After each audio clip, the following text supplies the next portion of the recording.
الحمد لله وكفى وسلام على حبيبه المصطفى أما بعد فأعوذ بالله من الشيطان الرجيم بسم الله الرحمن الرحيم سبحان الذي أسرى بعبده ليلا من المسجد الحرام إلى المسجد الأقصى الذي باركنا حوله لنريه من آياتنا إنه هو السميع البصير صدق الله مولانا العظيم۔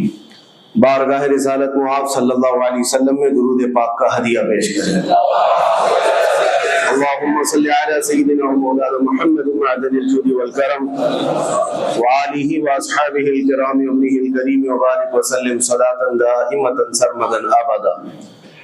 عزیزان گرامی وقار، جن حالات میں آج ہم جمعہ کی نماز ادا کرنے آئے ہیں، دنیا بھر میں قبل اول بیت المقدس کے معاملے کو لے کر ایک عجیب ماحول پیدا ہو چکا ہے۔ دنیا دو دھڑوں میں تبدیل ہے آج، اور یقیناً کیوں نہ اثر کرے کہ میرے آقا صلی اللہ تعالی علیہ وسلم نے ارشاد فرمایا،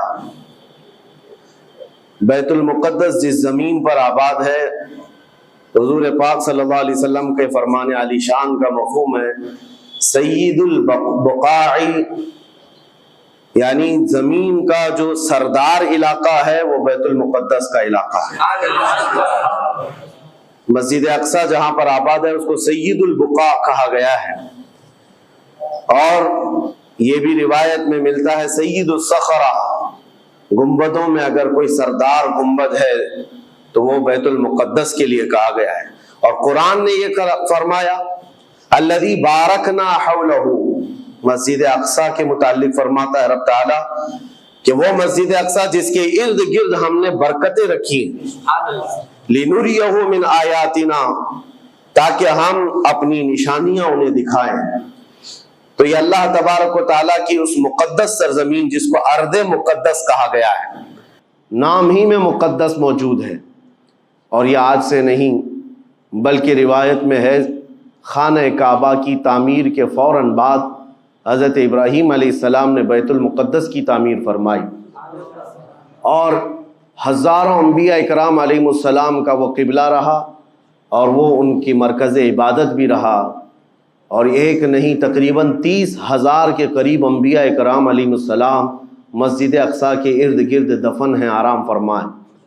جہاں اللہ کا ایک ولی دفن ہوتا ہے وہ برکت کی جگہ ہے، اور جہاں 30,000 نبی دفن ہوں، اور وہ بھی اولو العزم پیغمبر حضرت ابراہیم علیہ السلام، حضرت اسحاق علیہ السلام، حضرت یعقوب علیہ السلام، حضرت موسیٰ علیہ السلام، حضرت زکریا علیہ السلام، یہ سب وہ انبیاء کرام علیہ السلام ہیں جو رسولان اعظام بھی ہیں، شریعت والے، یہ سب بیت المقدس کے ارد گرد ہیں۔ یہاں پر کچھ بھی اثر ہونا پوری دنیا پر بھی اس کا اثر پڑتا ہے، اور آج ہم دیکھ رہے ہیں جو حالات پوری دنیا میں پیدا ہوئے ہیں، اور چاہے وہ یورپ ہو کہ امریکہ ہو، افریقہ ہو کہ رشیا ہو، عرب ممالک ہو کہ ہند ہو، ان سب کو کچھ نہ کچھ کہنے کی آج ضرورت پیش آ رہی ہے۔ کیوں؟ اس لیے کہ وہ ایسا سینٹر ہے، ایسا تقدس ہے وہاں پر جس میں پوری دنیا انوالو ہو ہی جاتی ہے، اور برسوں سے لے کر وہ جنگ کا میدان رہا، اور حضور پاک صلی اللہ تعالیٰ علیہ وسلم نے بیت المقدس کے لیے کیا فرمایا؟ صحابہ نے جب اس زمین کے بارے میں پوچھا تو میرے آقا نے فرمایا وہ حشر و نشر کی جگہ ہے، حشر و نشر کی جگہ ہے، یعنی قیامت کے قریب سارے لوگوں کو ادھر ہی ہانک دیا جائے گا، اور قیامت وہیں آنی ہے۔ حشر و نشر کی جگہ ہے، حضور پاک صلی اللہ تعالیٰ علیہ وسلم نے فرمایا، اور فرماتے ہیں میرے آقا ہو سکے تو تم جا کر اس میں نماز پڑھ لو، اس لیے کہ اس کی ایک نماز دوسری مسجدوں کی 1000 نمازوں سے افضل ہے۔ یہ مسجد اقصی کے متعلق میرے آقا صلی اللہ علیہ وسلم کا فرمان علی شان ہے۔ پھر صحابہ اکرام نے پوچھا کہ اگر کوئی جا نہ سکے میرے آقا بیت المقدس اور نماز پڑھنے کی اس کو استطاعت نہ ہو وہاں جا کر، تو کیا کرے؟ حضور اکرم صلی اللہ علیہ وسلم نے فرمایا کم از کم تیل کا ہدیہ تو بھیج دے تاکہ وہاں چراغ جلانے کے کام آئے۔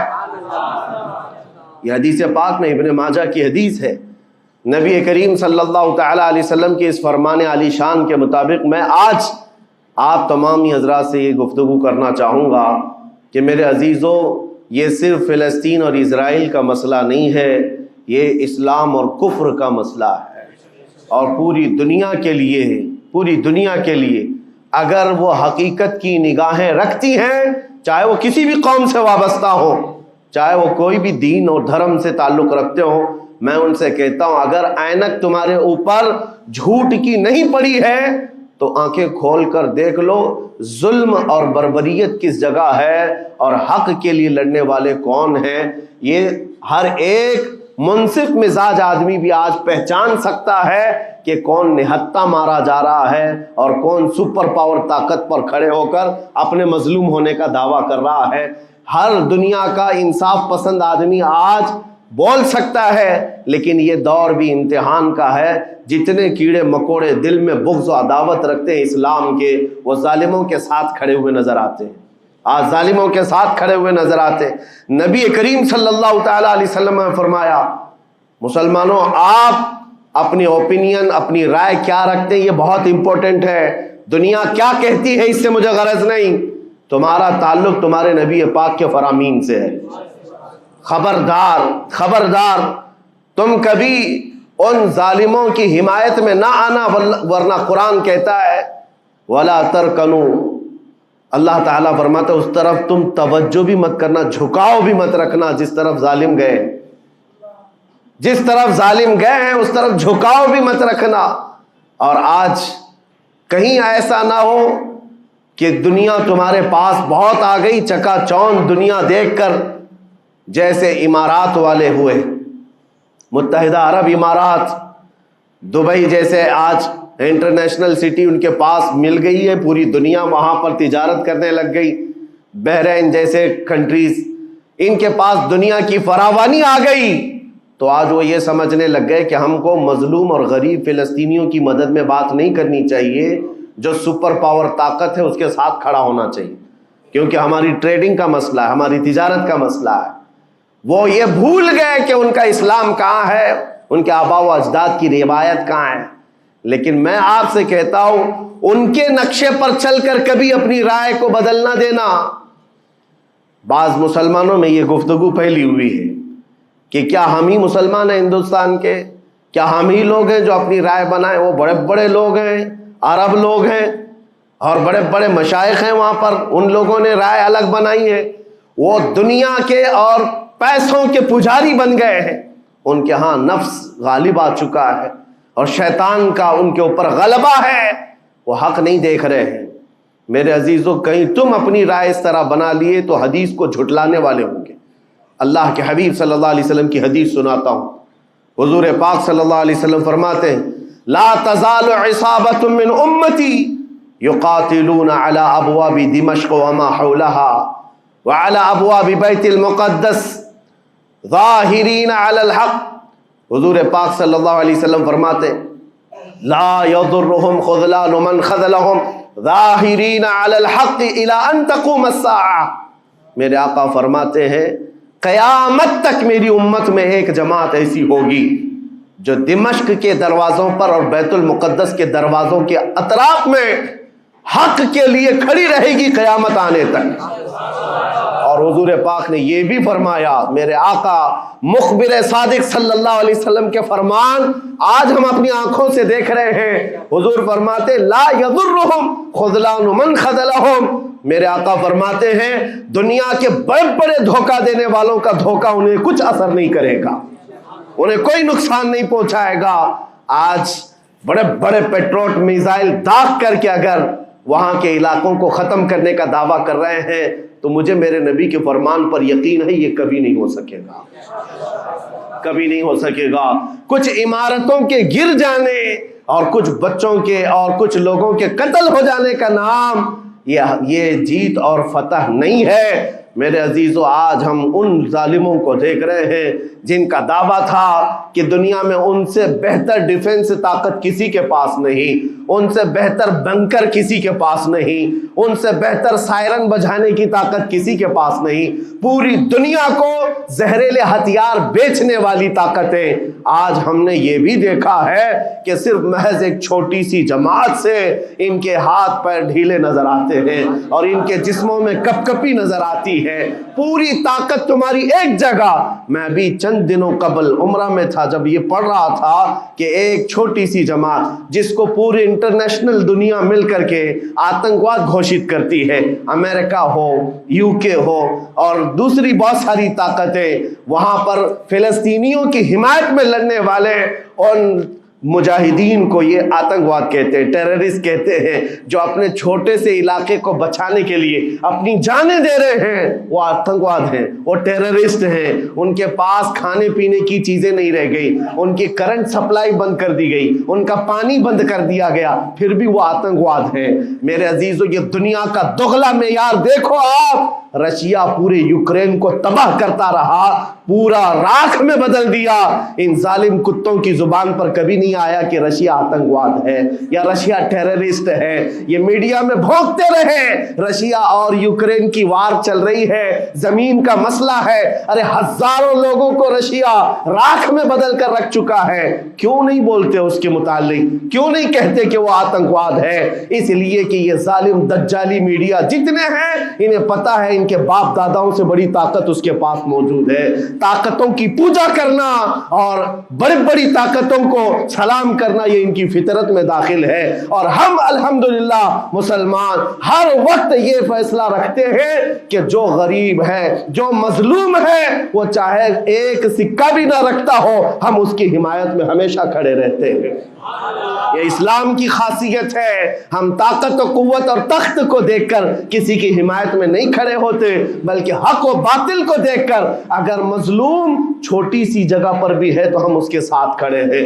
اسلام میں ہو یا نہ ہو, اگر وہ مظلوم ہے تو اس کی آواز ہم اٹھاتے ہیں. عزیزان گرامی وقار, جس کو اپنی طاقتوں پر خوب بھروسہ تھا, میں ایک بات عرض کرتا ہوں, مسلمانوں آج جاگنے کی ضرورت ہے, بیداری کی ضرورت ہے. تمہارے دماغوں پر یہ پٹی ڈالی گئی ہے اور یہ بٹھایا گیا ہے, ان کے پاس بہت بڑی بڑی طاقتیں, تمہارے ادھر ادھر کرنے سے کچھ نہیں ہوتا, تمہاری آواز اٹھانے سے کچھ نہیں ہوتا. رب تبارک و تعالیٰ نے تمہیں یہ ظاہر کر دیا کہ میں ابھی پڑھ رہا تھا اس چھوٹے سی علاقے میں, غزہ پٹی میں, بڑی بڑی دنیا کی 4 تنظیمیں, خفیہ خبر رساں ایجنسیاں موجود ہیں جو ان کی خفیہ خبریں ہر وقت پہنچاتی ہیں. وہ اسرائیل کی بھی ہے, امریکہ کی بھی ہے, اور سعودی عرب کی بھی ہے, اور ایجپٹ کی بھی ہے.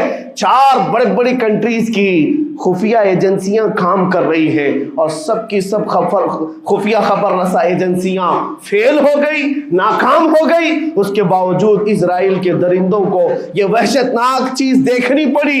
دنیا آج اس میں حیرت میں ہے کہ ایسا کیسے ہو گیا, ایسا کیسے فیل ہو گیا, یہ سسٹم کیسے کام نہیں کر سکا, ہمیں پہلے سے اطلاع کیسے نہیں ملی. میں قرآن پڑھ کر کے بتاتا ہوں, میرا رب فرماتا ہے وَمَكَرُوا وَمَكَرَ اللَّهُ وَاللَّهُ خَيْرُ الْمَاكِرِينَ. کافر منصوبہ بناتے ہیں اور اللہ خفیہ تدبیر کرتا ہے, اور اللہ کی خفیہ تدبیر غالب آتی ہے.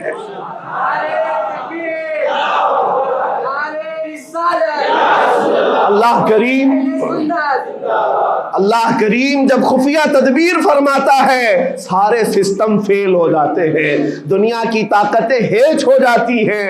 آپ کبھی یہ مت سمجھنا کہ دنیا کے پاس بہت بڑی طاقتیں ہیں. نہیں مسلمانوں, ایمان اس کا نام نہیں ہے.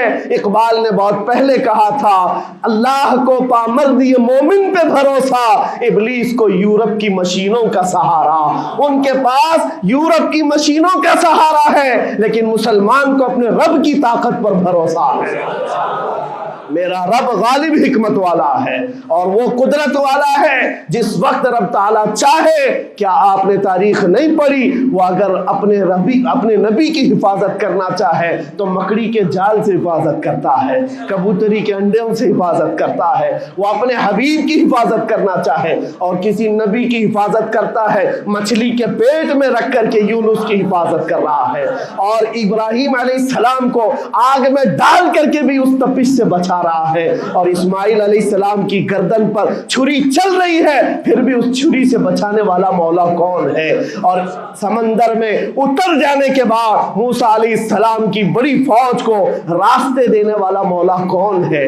آپ جانتے ہیں ابراہیم علیہ السلام کو آگ سے بچانے والا، یونس علیہ السلام کو مچھلی کے پیٹ میں زندہ رکھنے والا، موسیٰ علیہ السلام کو سمندروں میں راستہ دینے والا وہی خدا ہے جو اپنے حبیب کو کفار مکہ کے ہر ظلم سے بچانے والا، ان کے رات کے منصوبوں کو خاک میں ملانے والا، میرے حبیب کو ان کافروں کے سامنے سے ایسے گزارنے والا کہ وہ کافروں کی آنکھیں ہمیشہ کے لیے اندھی ہو کر رہ جائیں۔ وہ مولا کل بھی تھا، آج بھی ہے اور ہمیشہ رہے گا۔ وہ اللہ حی و قیوم ہے، اس کی ذات پر توکل رکھو، یقین رکھو۔ آج دنیا کے ان حالات کو دیکھ کر مسلمانوں کا ایمان اور مضبوط ہو جائے اور مضبوط ہو جائے۔ آپ یہ سوچتے ہوں گے ہمیں کیا کرنا چاہیے، ہم یہاں بیٹھ کر کیا کریں؟ میں تو اس بات کو کہوں گا آپ واٹس ایپ جہاد میں مصروف نہ رہیں، ادھر کی ادھر چیزیں شیئر کرتے ہوئے گھر میں بیٹھ کر کے رات بھر اپنی مرغن غذاؤں میں اور بستروں پر سوتے رہے نہیں۔ اگر تمہارا دل روتا ہے کسی ایک بچے کی آہ پر تم پہنچ تو نہیں سکتے، لیکن کسی غریب کی ایک درد پر تمہارا دل روتا ہے، اللہ کی بارگاہ میں وہ بھی لکھا جاتا ہے، وہ بھی لکھا جاتا ہے اور تم کو ان کے شریکوں میں شمار کیا جاتا ہے۔ تم اگر رقت کے ساتھ بیٹھ کر کے دعا کرتے ہو، سوچو آج آپ اپنے گھر میں ہیں، تمہارا بیٹا نکلا، جوان بیٹا نکلا، اس کی خبر آئی کہ اچانک اس کی لاش کہیں تڑپتی ہوئی نظر آئی، جیسے خبر سنو گے تمہارا کھانا پینا حرام ہو جاتا ہے، تمہارے گھر بار کا چین و سکون غارت ہو جاتا ہے۔ کیا ہوتا ہے جب اپنا ایک جوان بیٹا کہیں کسی حادثے میں انتقال ہونے کی خبر بھی آ جائے، بے چینی اور گھر میں کوہرام مچ جاتا ہے۔ یہ چیز کیوں ہوتی ہے؟ کیونکہ تمہارا تعلق ہے، جسمانی بھی روحانی بھی تعلق ہے اپنے بیٹے سے۔ اور میرے آقا نے فرمایا مثل المؤمن کمثل جسد اذا اشتكى عضو تداعى له سائر الجسد بالسهر والحمى۔ میرے آقا فرماتے ہیں پورے مومن جتنے بھی دنیا میں ہیں سارے مومنین ایک جسم کی طرح، میرے آقا فرماتے ہیں ایک جسم کی طرح ہیں، اگر ایک عضو کو تکلیف ہو تو پورے جسم میں بخار آ جاتا ہے، ایک عضو کو تکلیف ہو تو پورے جسم میں بخار آتا ہے۔ آج تمہاری کیفیت یہ ہونی چاہیے جس وقت ان حالات کو دیکھو تمہارا دل روئے، تمہاری بے قراری بڑھ جائے، تمہاری بے چینی بڑھ جائے اور بارگاہ رب العزت میں گڑ گڑاؤ کہ مولا اگر ہمارے برے اعمال کی وجہ سے، ہمارے گناہوں کی وجہ سے ہمارے بھائیوں پر اگر یہ آفت آئی ہے تو میں توبہ کرتا ہوں، میں باز آتا ہوں مولا، میں اپنی حرکتوں سے توبہ کرتا ہوں۔ آج تمہیں پتا ہے یہ آج کا حادثہ نہیں، اس دنیا کو میں جتنا کوسوں کم ہے جو دغلی پالیسی رکھتے ہیں، جو ڈبل سٹینڈ رکھتے ہیں، ان کو جتنا بولوں کم ہے، میں ڈرتا نہیں ہوں اس بات پر، لیکن آج دل بھرا ہوا ہے ان مظلوموں کی آواز کو سن سن کر کے، جن کے گھروں پر رات بھر بمباری ہوتی ہے، جن کے شہر کا پورا بادل پٹاخوں سے نہیں میزائلوں سے روشن دکھتا ہے۔ میرے عزیزوں کیسی راتیں وہ گزارتے ہیں، ماں رات کو اپنے بچے کو گلے سے لگا کر سوتی ہے، اس کو یقین نہیں ہوتا صبح تک میرا لال میرے ساتھ رہے گا، انہیں پتہ بھی نہیں ان کے دروازوں پر موت دستک دے رہی ہے۔